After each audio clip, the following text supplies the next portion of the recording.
You know what we said the other day? I would be shocked. I would be amazed. There's no way Rex Heuermann's wife and 2 adult children are going to go back and live at the House of Horrors. Well, guess who's sitting on the porch with the puppy? No. Rex Heuermann's wife, or soon-to-be ex-wife, one of the children, the 32-year-old son, and also making an appearance, Victoria, age 26. I'm not trying to focus here morbidly on this. These people are going through crisis.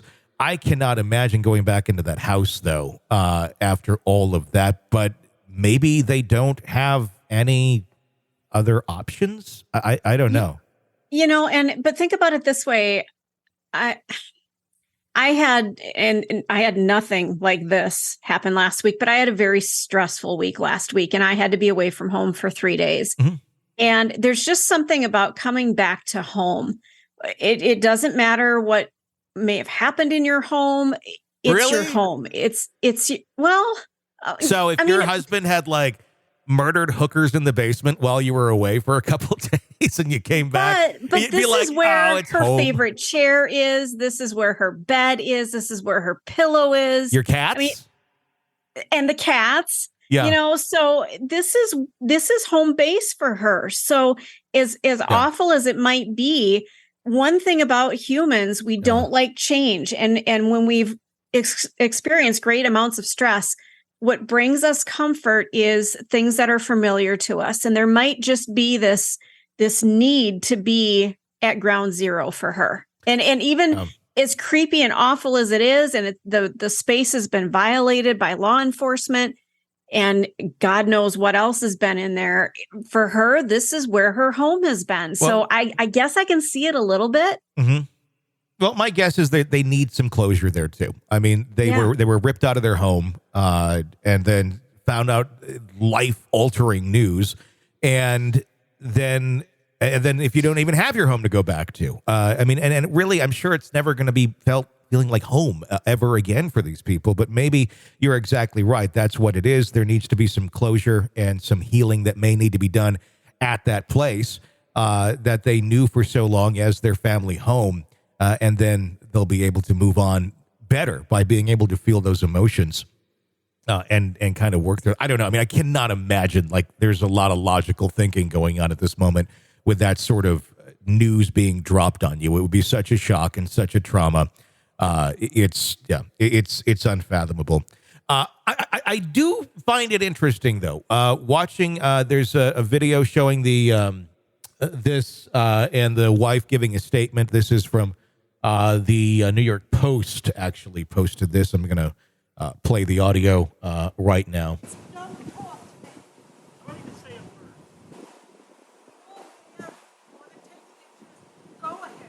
No, well, I'm sorry. We just...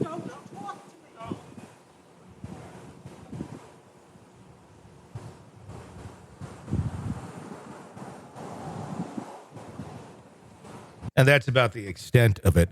I don't know if you don't want to be talking to reporters who are camped out in front of your home. Going inside, maybe go sit in the backyard. I don't know. I mean, it seems a little odd that you're just going to sit there in front of them. And of course they're going to be there reporting on this. You may not want them to. I mean, they do have security there that is helping the family, but I don't know. Their behavior seems off. It seems odd to me, and I don't know what that means or what that is.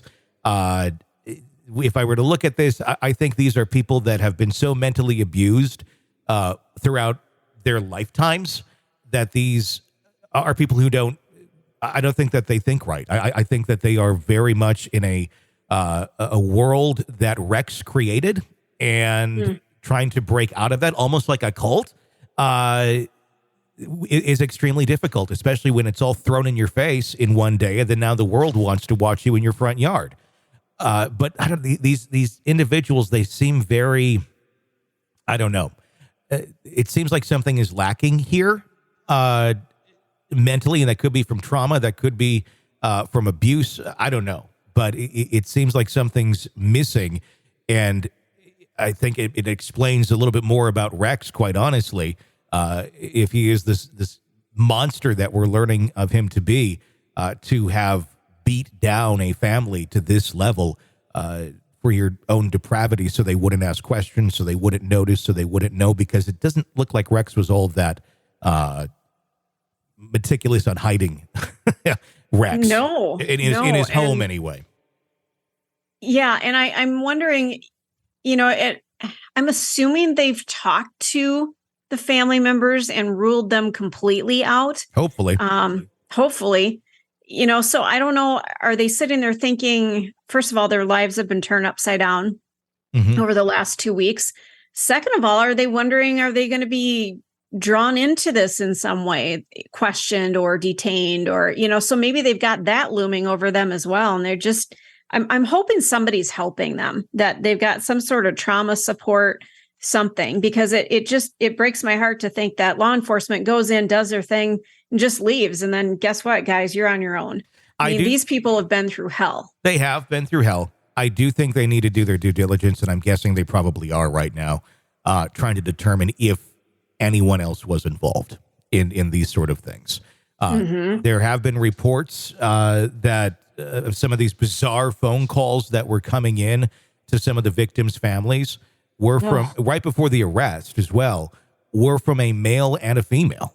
I don't know who that would be. And I'm not saying it's his wife or his kids or anything like that, but I think they need to be ruled out safely before we just assume, there's nothing there. But I hope maybe they've already done that because these people have been through hell. But it only makes sense to do your due diligence there, just to be sure that there's not more to this beyond just Rex. It makes me wonder too. They said that they heard a female as well, but was she part of the conversation, or was she just in the background and Rex is doing his thing? And they just, Rex is kind of a mean guy and he just talks weird to people. And they maybe didn't know exactly who he was talking to. Didn't have any idea. There was some accounts of some of the phone calls that were made, including ordering pizza for somebody.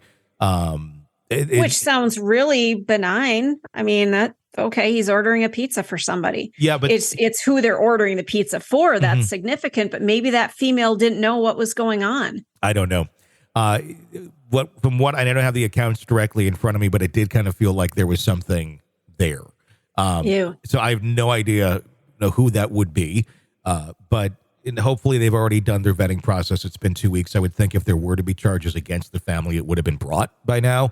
But who knows? There's so much to go through with this. But in the meantime, I just hope that they can, if they're not involved in this in any way, shape, or form, somehow find a way to go on. Because I don't know how, the circle of individuals who've been through something of this gravity is not that large. Yeah. And we don't know how much bigger it's going to get. I mean, every day it seems to explode again. Yeah. But there are certainly people out there who've been through very similar things and have survived it. But they have a very long road ahead of them. You're locked into the Hidden Killers podcast. Want more? Start binging on all of our true crime podcasts right now through Apple Podcasts and get an ad-free experience when you sign up to be a True Crime Today Premium Plus member exclusively on Apple Podcasts. More of the Hidden Killers podcast dropping soon. Press subscribe now.